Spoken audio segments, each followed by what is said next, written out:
Hello, I'm Alice. I was born and raised in a bustling city, but that interesting life ended when I followed my husband to the countryside where he grew up to build a small family. We have overcome many difficulties together in life. I was a key employee of the company when I was a young girl. At that time, Henry and I had only been together for a year. Although we graduated from a prestigious university together, I quickly achieved more success than him. I still remember him being the guy who loved me no matter what.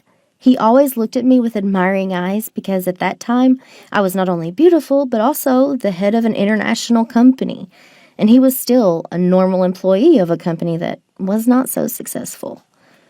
My career was on the rise when I was pregnant with Henry's son. It was an unintended affair because I wasn't ready to be a mother, but if it was determined by God, then I had to accept. I told Henry about being pregnant. He was so happy. His genuine smile made me feel comforted because I've found a good man for the rest of my life. He was over the moon and quickly took me home to introduce to his family. Henry's family also welcomed me. A few months later, we got married. The moment I walked along the aisle with this man I loved, I shed tears of joy and happiness.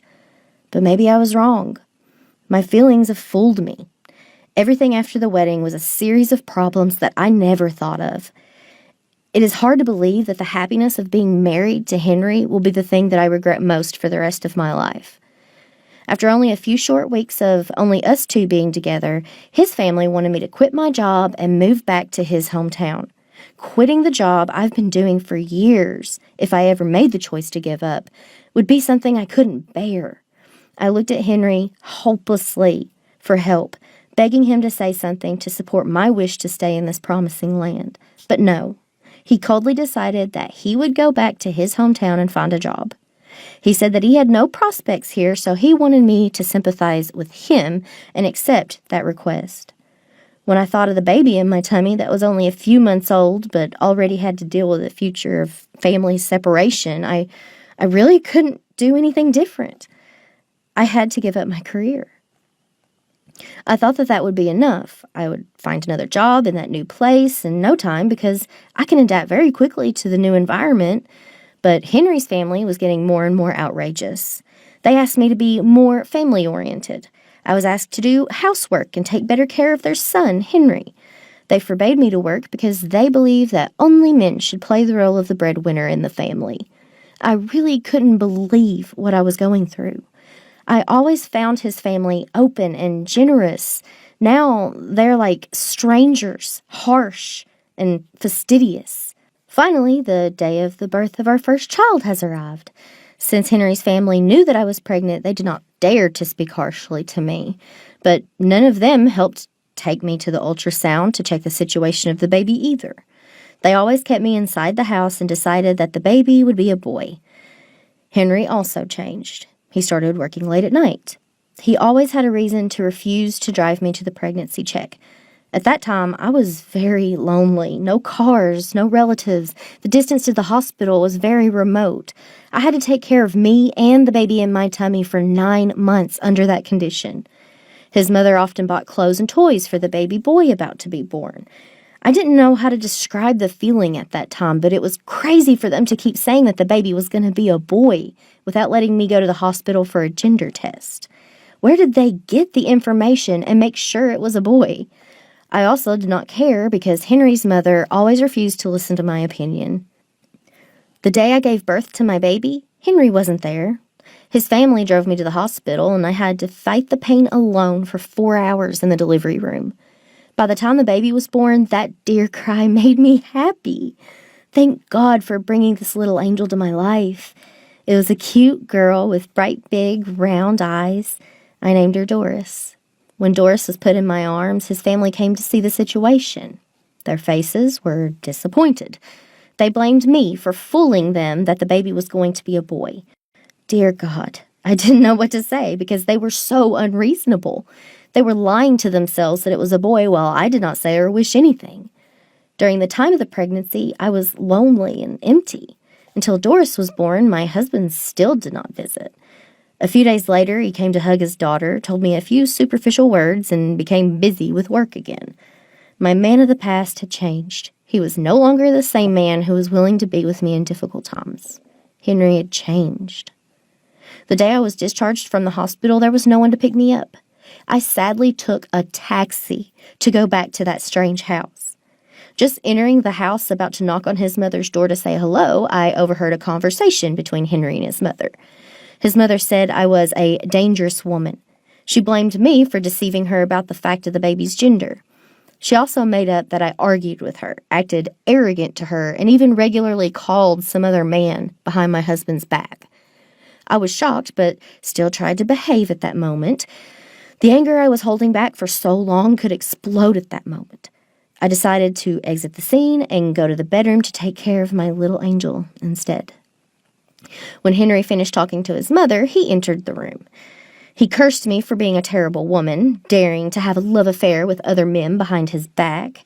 He also warned me not to bully his mother because if he had to choose, he would rather abandon me and the baby, but never give up his family. I sobbed. No matter how hard I tried to explain, he wouldn't want to believe me.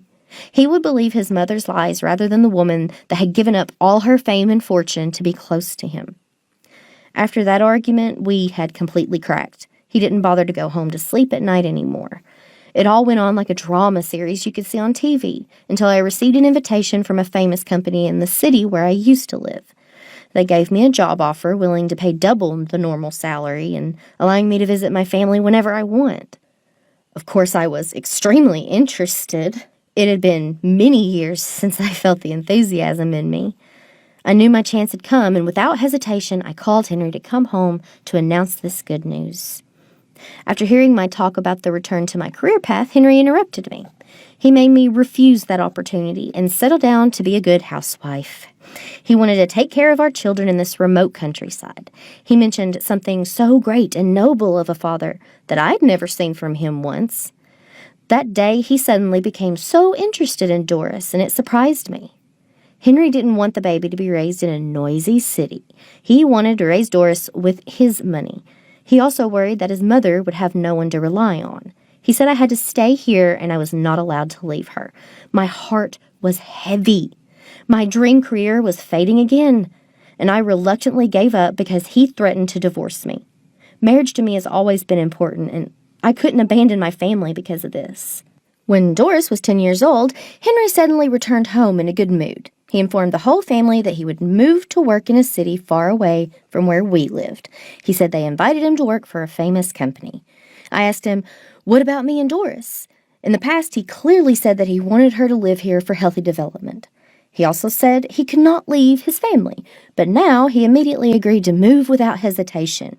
His family laughed at me after hearing me, and then he laughed out loud too. They said I was such a fool. It turned out that from the beginning until that moment, his family had always been tricking me. I didn't expect to be pregnant, but it was all in Henry's plan. He acted happy when hearing the news that I was pregnant, not because of the baby, but because he was finally able to grasp my weaknesses to ruin my career.